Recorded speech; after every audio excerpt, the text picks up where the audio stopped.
it is Monday morning, and that means that it is time for yet another episode of The Nerd Out. The Nerd. My name is Lyle. Welcome. Oop, I cut you off, sorry. You're good. My name is Lyle. This is Lyle. And this is... I'm Jack. That's right. We are the pastors of Element City Church, if this is one of your first times checking in.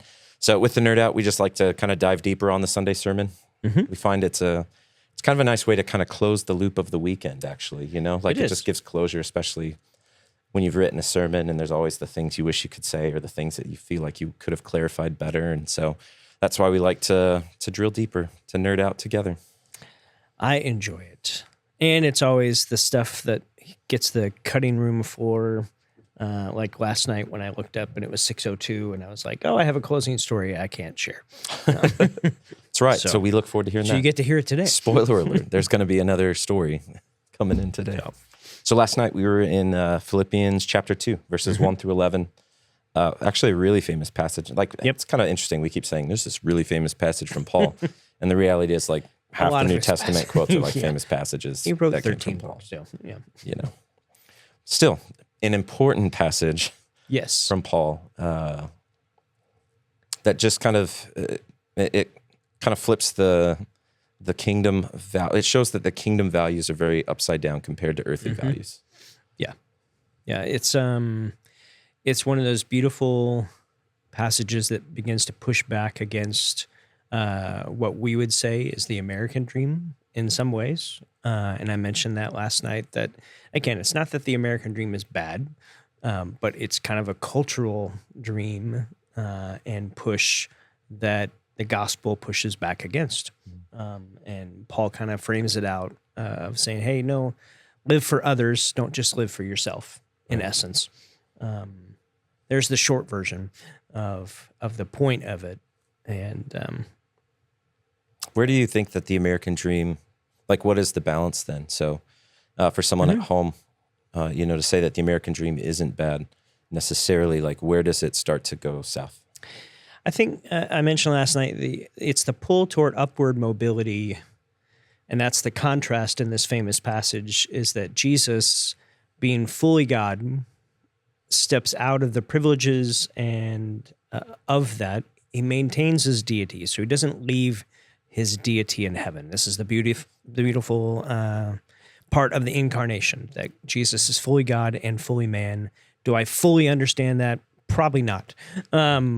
But I get it, and I get how he's able to do that. But to be on par with the Trinity, God the Father, the Spirit, the Son, and to step out of that and come on a search and rescue mission for you, for me, for us, and to say and we use the phrase, he relaxed his grip on that, the privileges and the preferences of that, in order to have a kind of a downward pursuit of those that he loves, us. And that the upward mobility push of the American dream is up and to the right, always get more, always go after. And it's easy to lose sight of how do we actually begin to get the mindset. That's what Paul talks about. You should have the same mindset as Jesus, which wasn't always up and to the right, all about me and advancement. Doesn't mean you can't have good things. Doesn't mean you can't seek to achieve and acquire and move forward and better yourself. But if you're doing that for a solo focus and not turning around and trying to help others, that's, I think, the mindset. That's actually an interesting question of what does it mean, what does it look like to have the mindset of Jesus? And so maybe in your e-group, or maybe even just to wrestle with that this week, what does that mean? What's Paul getting at when he says you should have the same mindset or same attitude? Some scripture references will look at that, either attitude or mindset of Christ Jesus. Yeah. And I know it's important that you kind of drilled down, like he's still fully God, fully man. For those nerding out at home, there's this theological concept called the kenosis theory, where I know there's one prominent megachurch pastor who has really hammered that he emptied himself. And so some people take that as he came and literally stripped himself, like he denied his godhood while he was on earth. Right.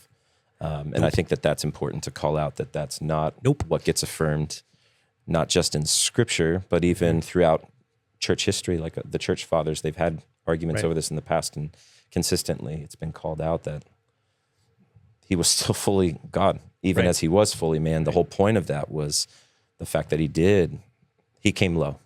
And because he came low, God lifted him high.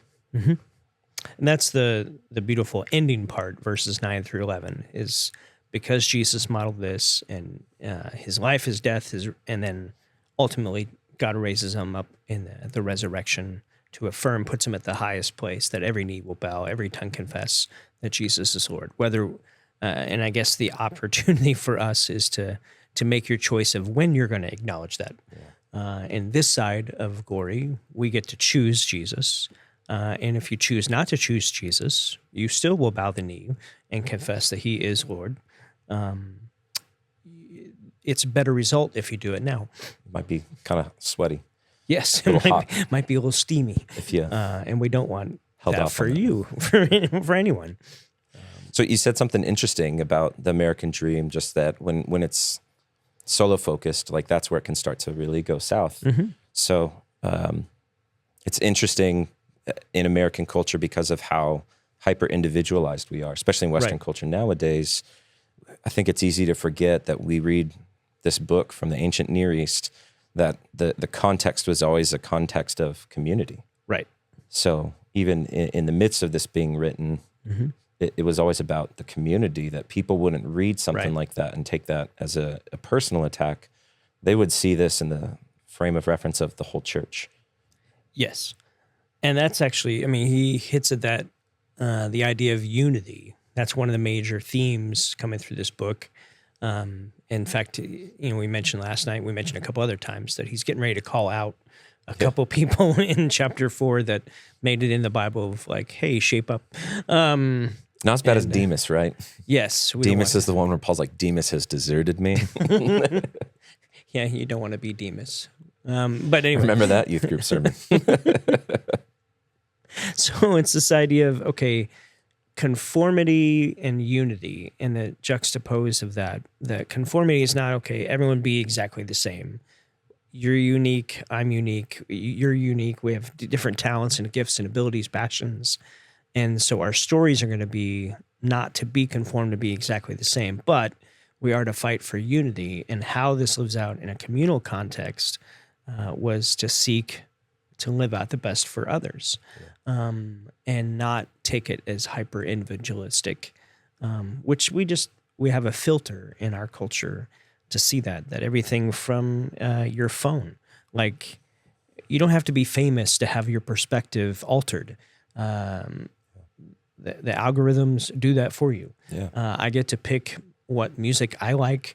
I get to pick what apps I like. I mean, so everything is wired around us as an individual, which isn't horrible. Like there's some good in that, but there's some really perspective altering reality of that. And it's really easy to become cocooned in on ourselves, and our focus becomes about us. And so the story I was going to share is from 1910. So going back a few years, from William Booth, who actually started the Salvation Army. And it's towards Christmas Eve, 1910. He's toward the tail end of his life. He's not able to travel. They're getting ready to have a convention in a few months, but he knows he's not going to be able to travel to that. And so someone is asking him, hey, would you like to send a telegram? Because it's before phones and before email and all that. That they would open the first session with. And so he sends a telegram. Telegrams are expensive, so he's trying to be deliberate of, okay, how do we get the most money to people who really need it, and I don't want to occupy funds for all that. So eventually the convention rolls around. A guy says, hey, Booth couldn't be here, and there's kind of a bummer in the crowd, but he sent this message, and we're to read it as we start this convention together. For all those who are volunteering in the Salvation Army. And he opens up the telegram, and it says, others, William Booth. That's it. One word. And it's this rallying cry to say, hey, others matter. Live for others. And I think that's what Paul is trying to get at, is how we maintain and fight for unity is I've got to do nothing out of selfish ambition or vain conceit, but consider others as more important than myself. Doesn't mean I think of myself less. That's C.S. Lewis quote of humility is not thinking less of myself, just thinking about myself less. And so I choose to value others and put their needs, their interest above mine, which in a cultural context of the moment of history we're in and our cultural moment is not easy to do. It's countercultural to do that. Right. And you had said too that there's a way that we can still be narcissistic even when if we like almost deny ourselves too much. Yes. In a sense. Go a little deeper on that. Like how would that present itself as narcissistic, or how does that start to go wrong when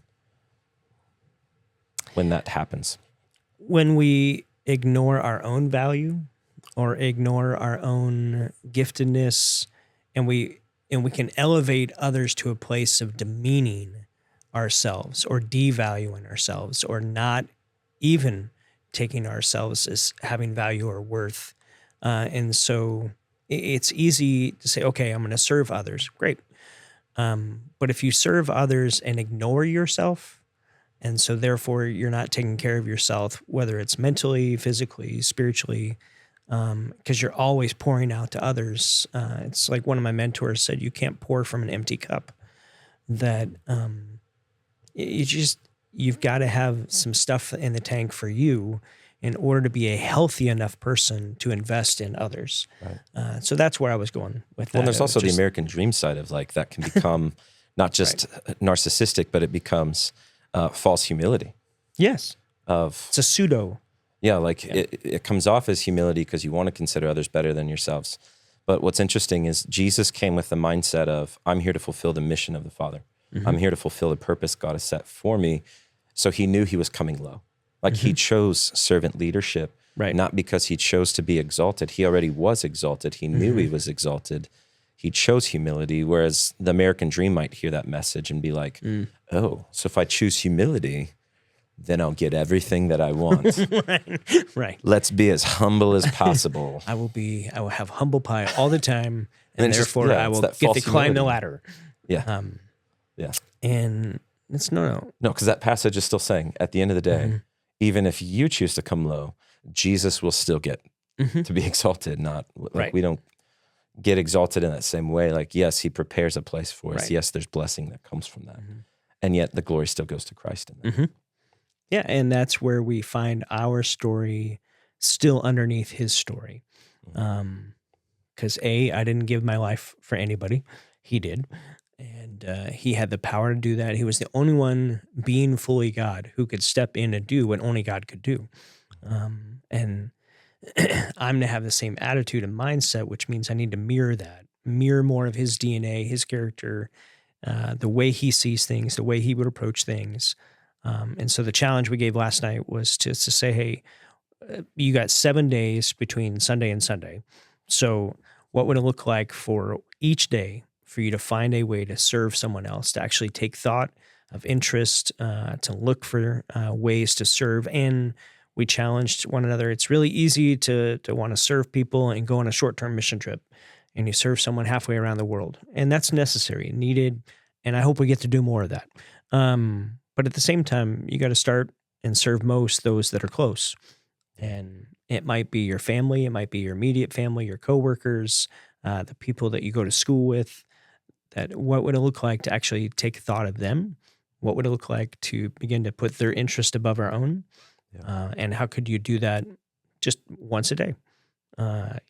We may not be able to do that for everybody all time in every scenario and situation in life, but how can I begin to practice this more and more, that I'm taking thought of others and I'm trying to, and maybe that's a question, do nothing out of selfish ambition or vain conceit. What does selfish ambition or vain conceit look like in our cultural moment? So I'm curious what your thoughts are.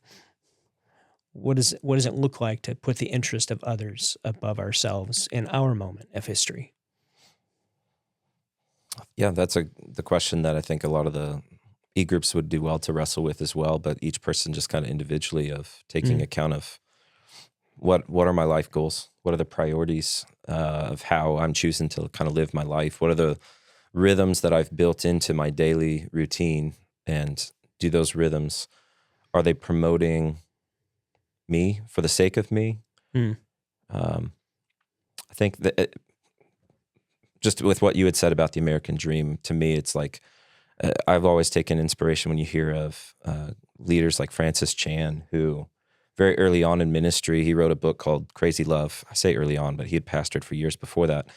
But he wrote Crazy Love, goes wild. People buy it up. It went crazy. And he's one of those who initially kind of chose to reverse tithe, he had talked about, but then it got to the point that he looked up what's the median household income in the United States of what like a person would need to live off of. And then everything beyond that, he chose to give away. Mm. And like, that was just the commitment that he and his family had of, so yes, he wanted to be a good, loving husband and father and providing for his family. Right. And then he wanted to say, okay, if this is the median, if this is kind of the average point, we don't need to be above average here. So anything beyond that, he was looking for ways to bless others, to bless other organizations. Right. And I think that's where you start to see a person's priorities. Like, am I trying to acquire more because it's never enough and I need more? Or do I have what I need? Do I need a little bit more to get to a point where like, I'm still relying on God, but God's provided, enough for me to do whatever it is. And then the rest of that, like I'm going to figure out ways to serve or ways to give that away and make sure that it doesn't become about just the endless pursuit of more. And I think even beyond like a financial side or resource side, it's another one of our resources is time. Yeah. And how most people will spell love is Time. Time. And in a culture of shallow, in a culture of go, to actually invest your time with people and maybe people that don't matter. So like before we started rolling, I told you about a lady who had contacted our church, death of a son, and just wanted a pastor to come and pray. They're not connected here. I don't know if they'll ever come or not. I hope they do. But just felt like, I can go do that. Yeah. And to go do that didn't cost me a lot of time, but it was an investment of time to people that needed it in a moment that they needed it. Yeah. And so how can I begin to keep living that out in my daily life, that noticing the people that it's really easy to zoom past, and maybe it's learning for when the Spirit will tap you on the shoulder or prop you and go, hey, you zoom past that person. Maybe you should circle back. Yeah. And just beginning to become a person who can circle back to say, hey, can I help? Even if it's just offering and noticing it and helping people be seen and appreciated and noticed can go a long way, even if you don't do anything necessarily, or maybe they're okay. But the fact that you took notice, that's I think, taking interest of others more than yourself. That's a cultural push that we have to get better at. And even within our church, that for us to function more in the mindset of Christ, which means I've got to value you, I've got to honor you above myself, and I've got to honor others above. And if everyone is doing that to the best of our ability, then it becomes a pretty attractive community to become a part of and want to be a participant in, because it's counter to what most people see and experience out in life. Yeah, absolutely. Yeah, I had an interesting thought too. We talked about this while you were on sabbatical, and the way that you talked about Jesus, like he came out of love. And I think it was Tim Keller was talking about one of the great apologetics in our time is most deities, they create and they do what they do out of power. And yet, because we have a Godhead that existed as a Trinity, because Jesus was fully God, fully man in one, but still a part of the Godhead of God the Father, Son, and Spirit, that love, this perfect love and union flowed between the three. And so their creation wasn't to display their power. Their creation was out of their love. It was the overflow of their love. Right. And so in a day and age where people talk about love as being this great ideal, where does that come from? Like, what is the basis of love being a part of a person's moral worldview? And one of the great apologetics for Christianity, and C.S. Lewis saw this too, the fact that Christianity was rooted about love, rooted in love. This is how we know it was rooted in love, is that what God came to do, what God purposed to do in creation was to allow his love to be experienced. It wasn't to show his power. And I find that fascinating. Yeah. That's power and love. Very, very different. Yeah, meekness, right? Which is, meekness is not the idea of weakness. It's actually controlled power for the benefit of others, and love. So the big $10 theological word is intertrinitarian love, which is the love between Father, Son, and Spirit. How many syllables? Intertrinitarian. That's a lot. It's an 8-syllable word. I don't think I could even spell it. An 8-syllable word at 10:35 in the morning. Wow. You did well today, Jack. Wow. Okay, bonus. It is the Nerd Out, folks. But it is the love expressed between Father, Son, and Spirit, and that we're invited into that now through faith in Jesus, and that as one who lives within that eternal love, we now get to express the attitude, the mindset of Christ, which is what Paul's getting at in this beautiful passage. So, pretty sweet. Yeah. Anything, just in your sermon prep, anything you kind of mentioned the story, but was there kind of other directions you felt like taking things, but decided it didn't quite work? Or no, I think, the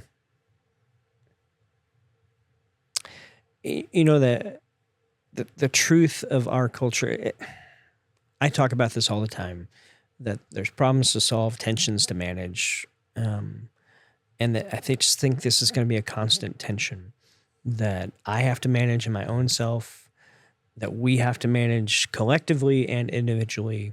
That so maybe I didn't go into all that, but it's everything so much in our culture, especially in a tech-driven cultural moment that we live in, that itemizes, or what's the word I'm looking for? I can get intertrinitarian, but I can't get this word. Curated, like everything's curated for us through AI. Through AI, there you go. And there's some good with AI, but it becomes so much about me, and the swirl of that is such an easy thing for it to be. It's a drift that will naturally happen to make it about me. And so, how do I continue to live beyond me? And I don't think so. The flashback moment is, my son is 27, married, and got another one that just got engaged. Good job, Riley. Okay, and getting ready to get married, and so we're staring at this idea. Okay, our youngest is home, but going into college, and I can see empty nest type out there, because nothing shows you how selfish you are until you have kids. And I can speak for that, because having a kid 27 years ago, I thought I was pretty others focused. I wasn't. And then you have a kid and you realize, wow, I am really selfish. And God took me on a journey through that. And I'm probably still on that journey, but it's your immediate family. I think God can use some of that. So maybe why it's easy or a challenge to serve those that are closest to you is because typically those are the people that get on your nerves the most, and they're able to push your buttons a little bit more because they know you. Yeah. It's also because they love you, and you love them, and you're invested in that. So I think this is one of those journeys that we're going to have to manage the tension of for a lifetime. So I don't know if I was going anywhere with that, but there you go. I feel like that, if you're in an E-group, that's a great question to think through is, how well can I show grace to the people closest to me? Mm-hmm. Because I find, and this was a theme at the marriage retreat, it's easy to show grace to strangers or to to people that we don't have a lot of interaction with. And yet it becomes such a great challenge to show grace when my wife does that thing that drives me crazy, and I have to make sure that I let her know that it drives me crazy, instead of just kindly covering for her and helping do whatever that thing might be, you know? So like, even at home, like, who are the people closest to you that you struggle to show grace with? So how do you begin to show grace to them this week? Or how do you consciously think of the things that might frustrate you and figure, how can my love for that person cover over this thing? Yeah. Like, Putting that's an their act of interest service. above your own. Right. In a culture that wants to push us to put our interest above everybody else, how do I put the interest of others above myself? I think we're going to have to wrestle with this for a long, long time. But we get to do it together, and that's exciting. Yeah, and it's important to remember context, that it's difficult in the midst of a sermon series to keep in mind the full context of the letter. And I love that you called back to that last night, that Paul kind of starts out by saying what he says of how to live is Christ, to die is gain. And that sets up really the crux of this letter, that let your manner of life be worthy of the gospel. And so this thought is just a continuation of what it looks like to let your life be worthy of the man of Christ, like of the gospel. And so next week's going to be a great follow-up on that too, because it kind of finishes out that thought of, you know, what it means to let your manner of life be worthy. So, yeah, you get to unpack one of my other favorite verses in Philippians. There's a lot of favorite verses in Philippians.